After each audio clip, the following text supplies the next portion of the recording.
Peace is a journey. Peace is a commitment. Peace is more than a casual thought. Peace is a path, a walkway, a focus of where I want to put my life. And I make a decision where I put my steps, my thoughts, my ideas every day. Would you agree with that? Good. That's good. That's good. Then we're together. Would you agree with that? Yes. Thank you very much. So last week, we started on this new journey of peace, and I had some words to live by, symptoms of inner peace. And we oohed and awed, and I'm just checking in if anyone thought of these again. One is that I have a tendency to think and act spontaneously rather than fear-based past experiences. Maybe. An unmistakable ability to enjoy each moment. Are we starting to focus on that? A loss of interest in judging self. You know, that's pretty compelling, isn't it? Judge yourself. Am I starting to lose interest in this? Am I starting to lose interest in conflict? That might be how much TV I watch.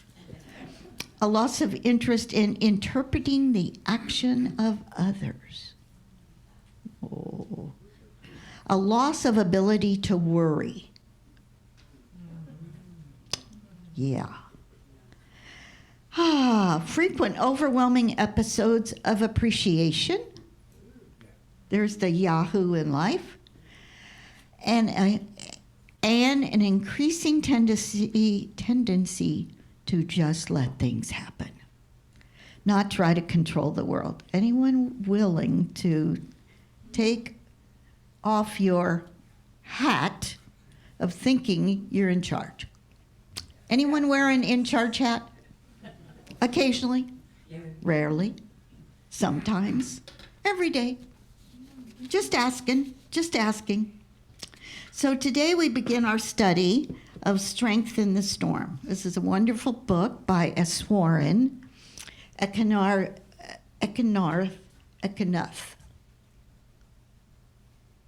Eswaran. Hindu teacher who started the Blue Mountain Meditation facility in Colorado many years ago. He has since passed on. And I have loved this book for years and years. Now, you received a bulletin, or we would call it a little prompter, and you can put that under your seat for right now, because we're going to go and talk about it later. What we're going to do throughout the next 4 weeks is meditate together.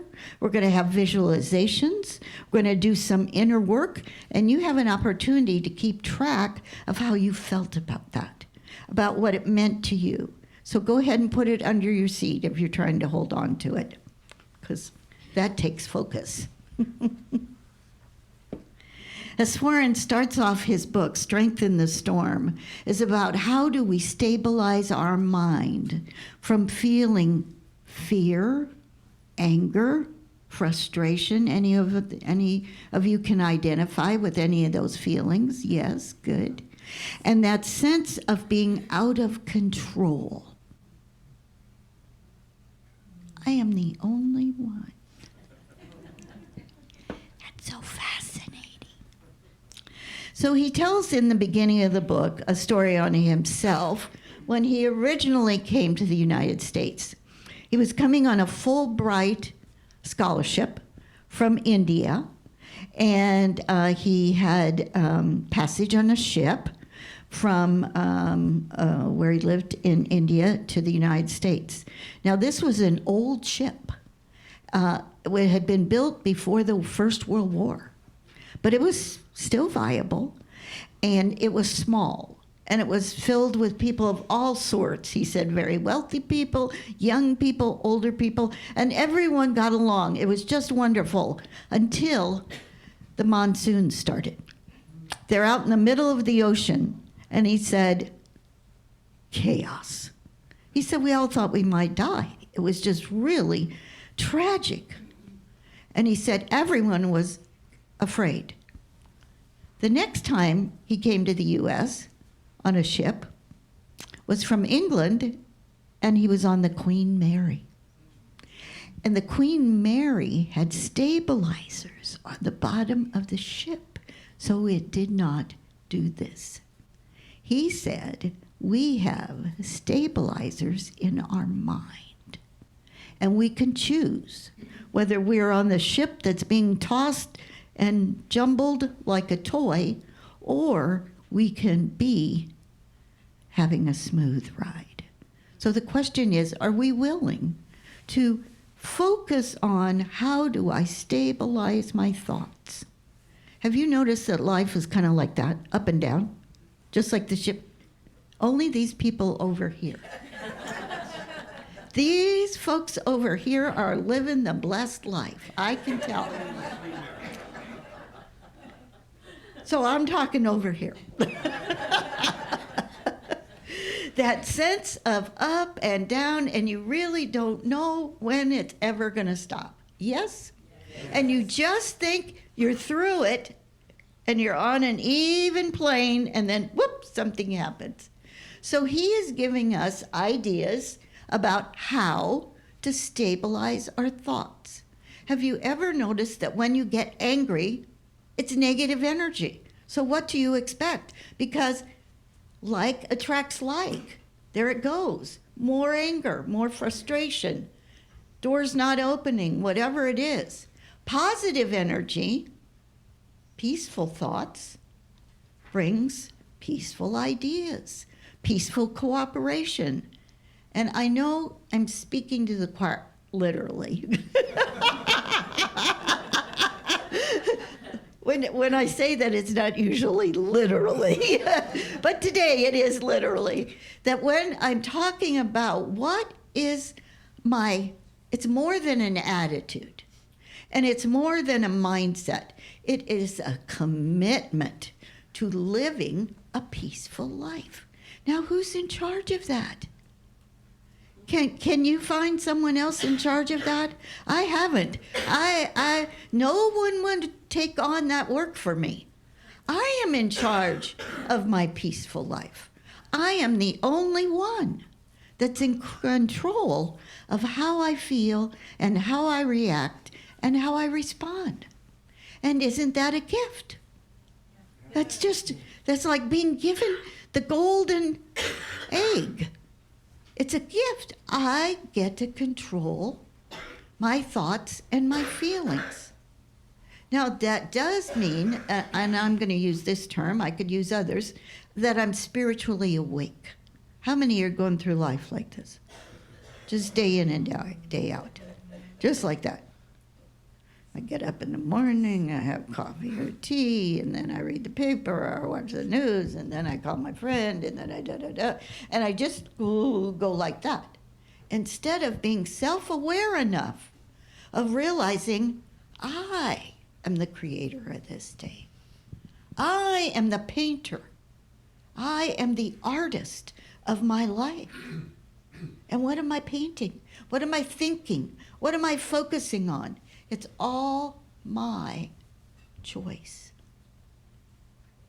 Now, when we focus on negative energy, that's what we get. And have you noticed it multiplies? It really does. It's like that. And when we have a peaceful thought, we can have another one and then another one. But we have to stay awake. You have to stay awake. You can't get consumed by that negativity.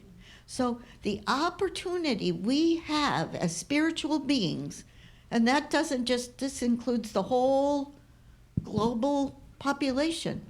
We have the choice of how we experience our life. It's a blessing or it's hell. Have you been there? Have you been in hell? And have you been in the blessing? And we get to choose. Because it's the way we see it and the way, I love to use this term, you've heard me say it before, the way we frame it.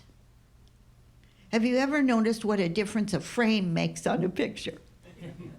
So you could have a little tiny frame and the picture's like this, and it's okay. But when you get a bigger frame, you mat it, you enhance it, it's a beautiful thing. So can I reframe my thoughts? And actually, it's my feelings. Can I reframe my thoughts and feelings about what is happening and going around in my life? Is this a gift or is this hell? I get to choose. I get to choose. Now, we've all had experiences where we've done that. And we want to multiply that.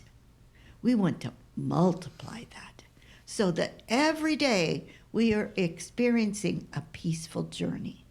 Now, as Warren talks about, one of the ways to do that is to have a mantra. And we might say an affirmation, or, Gandhi, Sister Teresa, all kinds of people have had a word, a thought, a picture that helps you focus. My personal one right now is I am at peace. I am at peace. No matter what's going on, I happened to see the doctor this week, and they started doing the blood test thing. Now, I have white coat, kind of. And the nurse just said, breathe. I am at peace. I am at peace. And of course, my energy just went like that. It shifted immediately. Because I wasn't rejecting, I was accepting. There's the key, isn't it? When we reject, we usually are upset. When we accept, we are at peace. I am at peace. I am at peace. So Aswaran goes on to say that when we have a word or a phrase or a thought to go to in our mind, that's a way we can reframe what's happening. And you can use any word, some of us are visual, I'm very visual. So we can have the picture of a candle, we could have a picture of a rose or a lotus or something that would bring us peace. And we could go to that. And that shifts the energy. Now you have to stay with it. How many of us do that and then we're right back in the... Sounds like a dog, Victoria. So we keep holding the lotus. We keep saying, I am in peace. We refocus. We reconnect with that inner peace. Peace is always here. It didn't go away. It's right here. You don't have to buy it. Can't borrow it. It's not at Walmart. Doesn't matter whether you have Amazon or not. It's right here. Whew, right here. So that opportunity is moment by moment. So when I am willing to do that, and Aswaran uses the phrase, I shared it with you last week.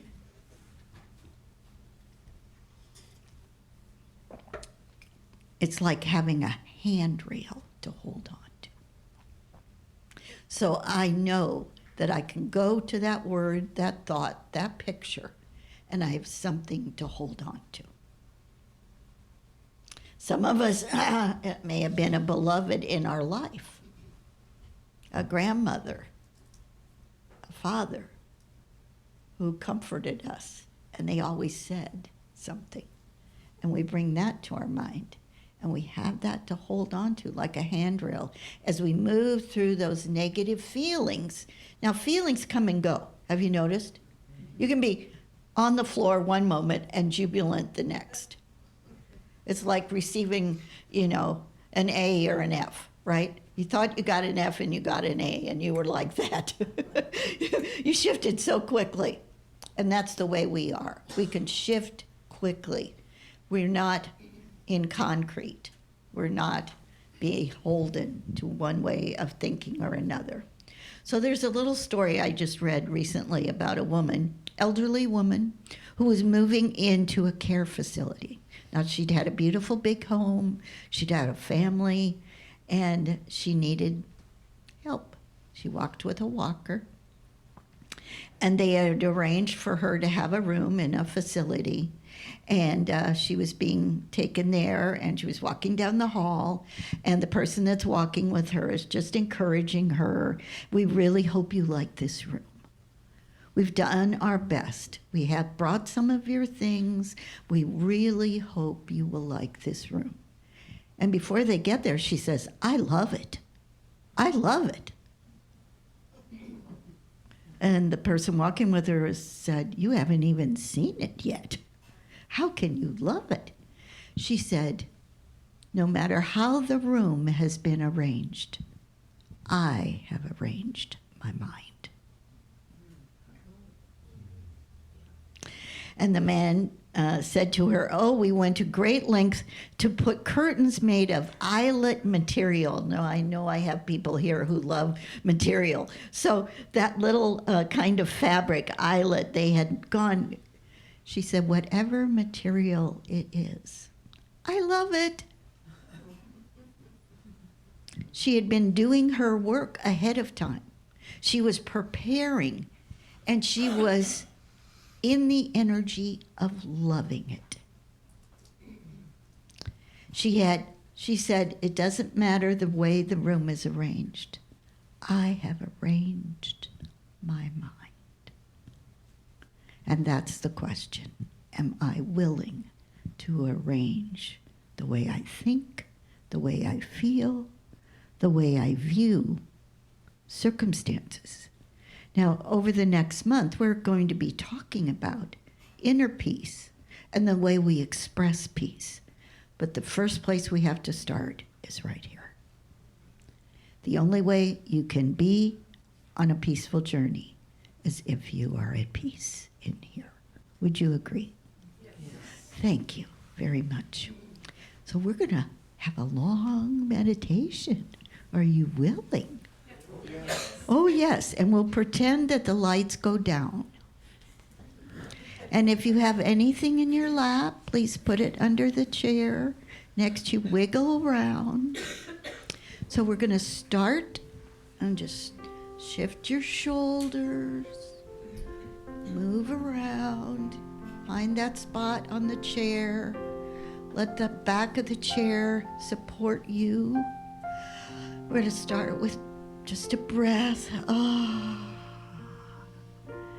And we're going to move through a time of meditation and move into visualization. Are you ready? Are you willing?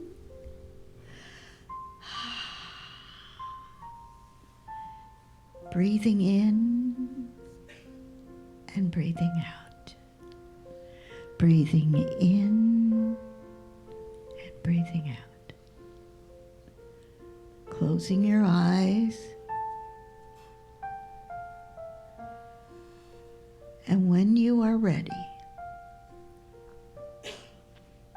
saying these words to yourself. I am at peace.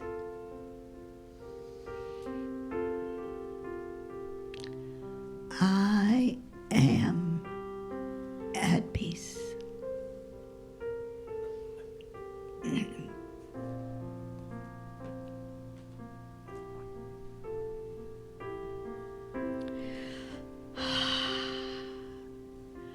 I am at peace.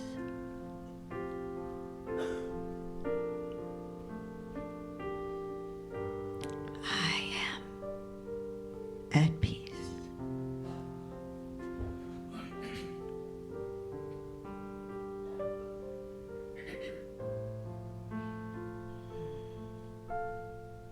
I am at peace. And if you feel comfortable putting your hand on your heart or opening your hands, going just one step deeper, I am at peace.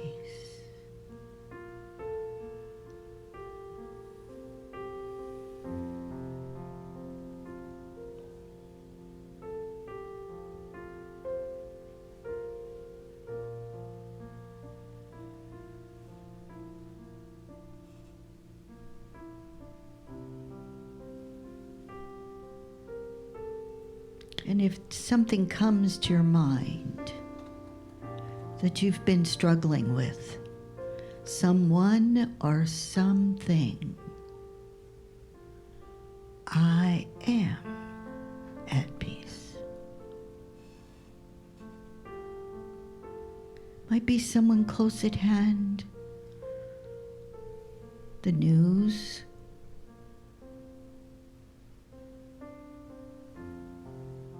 I am at peace.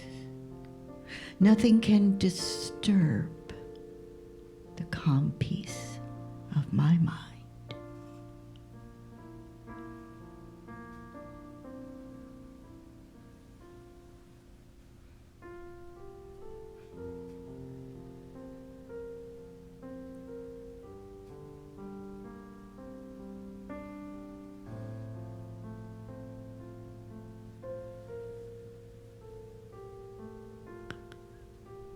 I'm now going to invite you in your mind's eye to create a screen. A screen like we might see in a theater as it comes down slowly in your mind.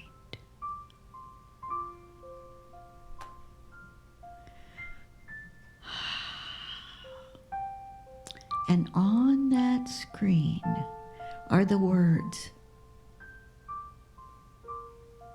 I am.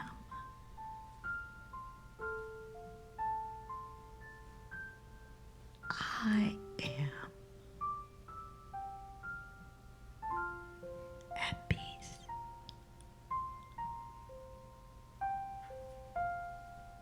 And the next slide comes up, I am a seed planter of peace.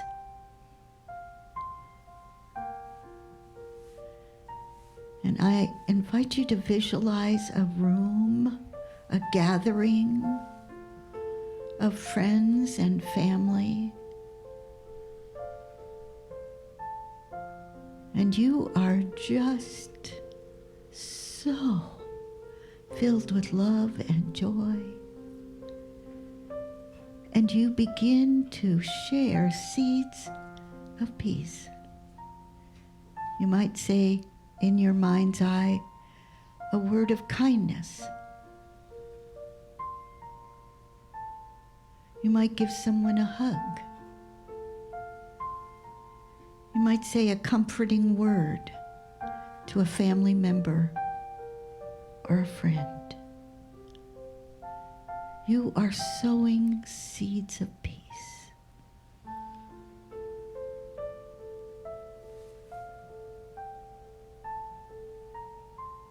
And now think beyond the next slide that comes down, a place in the world where you want to bring peace.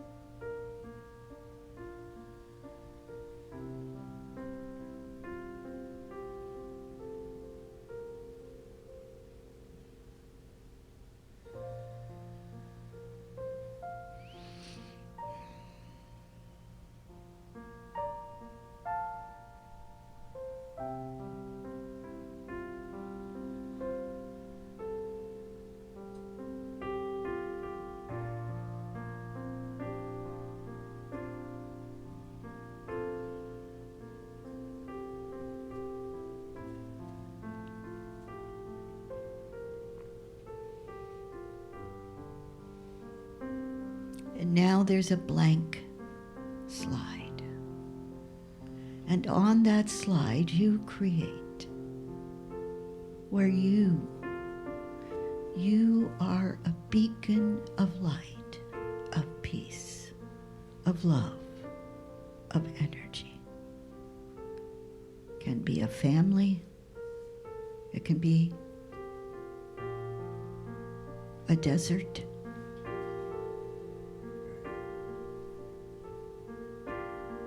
Wherever you want to bring peace.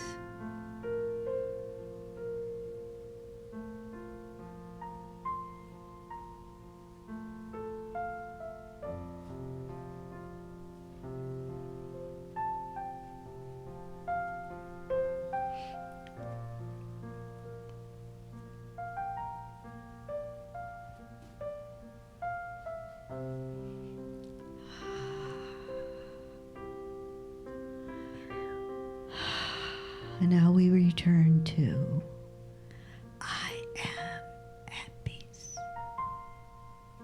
I am at peace.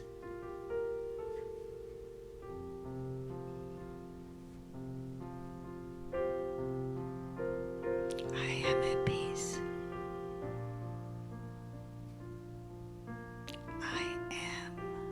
I am at peace.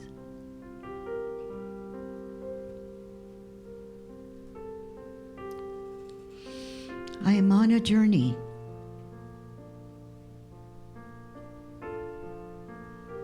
Of remembering why I'm here.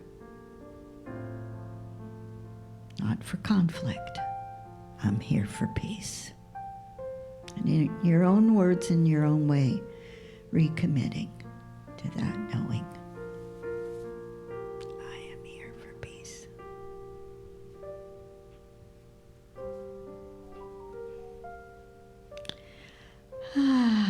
So we begin to breathe deeply again. Wiggling our fingers, tapping our toes.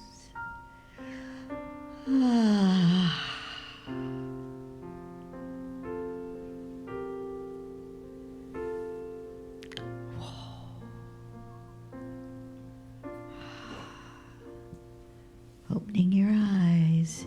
I call them cat eyes. Just halfway. Just squinting. Ooh, where am I? Oh. Thank you, God. Thank you, God. Thank you, God.